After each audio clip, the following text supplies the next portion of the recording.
So here we've got a right angle triangle, ABC, and it's telling us this area is 1350. Okay, so it's good to draw a sketch. And let's read the information here. It says the hypotenuse of the right angle triangle AC is 75. So the hypotenuse is, of course, the longest side, and they say in this AC, it's called AC, so that'll be 75 centimeters.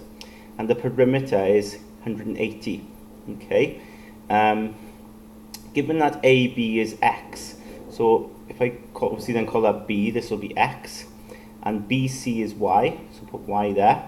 Calculate the lengths of the sides AB and BC of the right angle triangle. So they also tell me, don't they, the perimeter here, don't they? They say the perimeter of it is 180.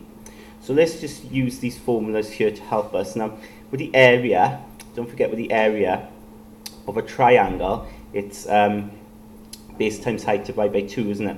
So in this case, base is y, height is x, so it'll be y times x, or x times y, divided by 2. So base times height divided by 2, and that will equal 1350. Okay, the area.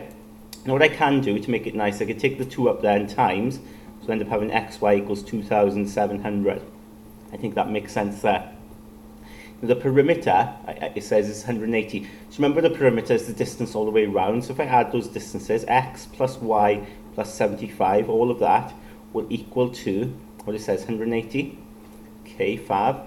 So then I can take that 75 over. So if x plus y is, take the 75 over, you comes a minus 75, so I get 105.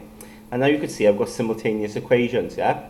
I've got xy equals that, which I can call equation 1, and I've got x plus y equals 105. Now one might be helpful actually, so if I take that x over, so it becomes minus x, so that becomes equation 2, and I can sub equation 2 into equation 1. That's the way we can do this, yeah? We can replace the y with what I've got here, an expression here.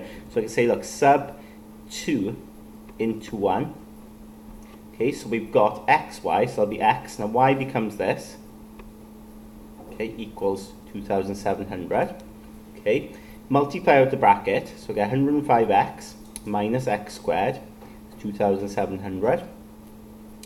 And then get everything onto one side. So I got minus x squared plus 105x. Take the 2700 over. I've got myself a quadratic, which I'm going to solve. Now, in terms of solving this, we could think about the fact that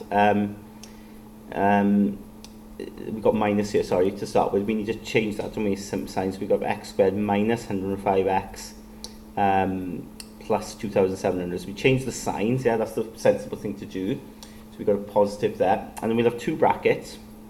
You could use the quadratic formula here, because it's quite complex. Or we could try and think what would work here, what would work for us. Now, 2700 was quite a lot, isn't it, to think about 2 numbers and multiply to give 2700 and then add up to give minus 105. Now if we think about 2700, 90 times 30, that'll be 2700. Yeah.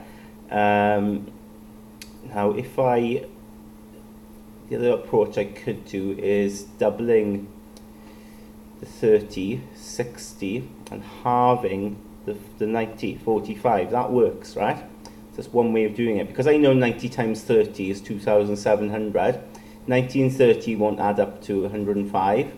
But if I double 30 to get 60, but because I'm doubling 30, I need to halve 90 to get 45. That works. They will add up to 105 if I make them both minus. It's quite a challenging one, isn't it? Okay, quite a challenging one. Use the quadratic formula. Right? If you use the quadratic formula, you know, minus b plus or minus b squared, square root of b squared minus 4ac all over 2a. If you use that, you'll be fine. So we've got that there.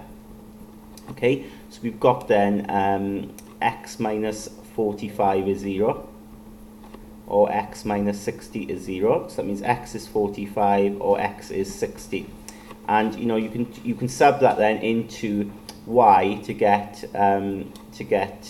work out what y is. So sub the x in there, 105, take away x, you get y then to be 60, or in this case then put 60 in there, be 45, right? They swap round. So essentially the dimensions are 45 and 60. Okay, so BC we could say is 60, AB is 45, yeah? Okay, but you know, that was quite challenging there to actually establish the two numbers that multiply. So just use the quadratic formula and it'll come